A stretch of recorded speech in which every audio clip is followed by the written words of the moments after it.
अब यकीन करें सियासी जमातों का इतना बुरा हाल है कि इनके लीडर के बारे में कोई बात करे तो पागल हो जाते हैं ये एहतजाज कर करके। और उसने डायरेक्ट कह दिया कि खत्म नबूवत का मसला ही कोई नहीं, जो दीन की बुनियाद है, किसी को परवाह नहीं। मुझे तो उन लोगों की फिक्र हो रही है जिन लोगों ने इन्हें वोट दिए, वो अल्लाह को क्या जवाब देंगे। और ये अल्लाह माशाल्लाह सारी सियासी जमातें इस तरह की। और मेरा वजीर कानून साहब को भी मशवरा है कि जिंदगी बड़ी थोड़ी है, बड़ी थोड़ी।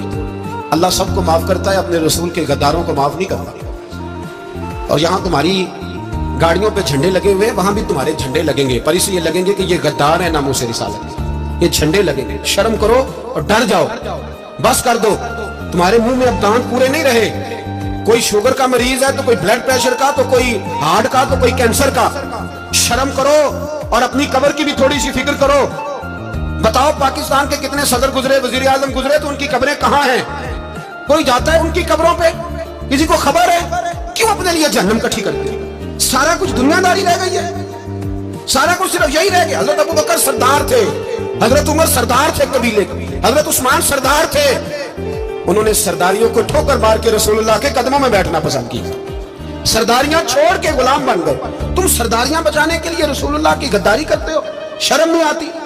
और काम शिकवा है मुझे इन लोगों से जो मौलवी तो कह देते हैं तू सियासत न कर, और किसी सियासतदान को मना नहीं करते कि जब तुझे सूरत फातिहा भी नहीं आती तो तुझे किसने इजाजत दिया इतनी बड़ी बात। और मैंने पिछले से पिछले जुमे भी कहा था, फिर कहता हूं और आन दी रिकॉर्ड कहता हूं, मरज़ई कल भी काफिर थे, आज भी काफिर और कयामत तक। और जो उनके कुफर में शक करे वो भी और पक्का बेईमान है, काफिर है। वो वजीर कानून हो या सूबाई हो या विफाकी हो, मन शक्का फी कुफर ही फकत कफर।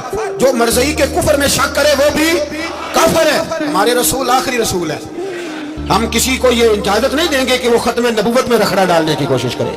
हम किसी को ये इजाजत है। और तुमने कौम को लूटा, लूटते रहो, अब ईमान पे डाके तो ना डालो।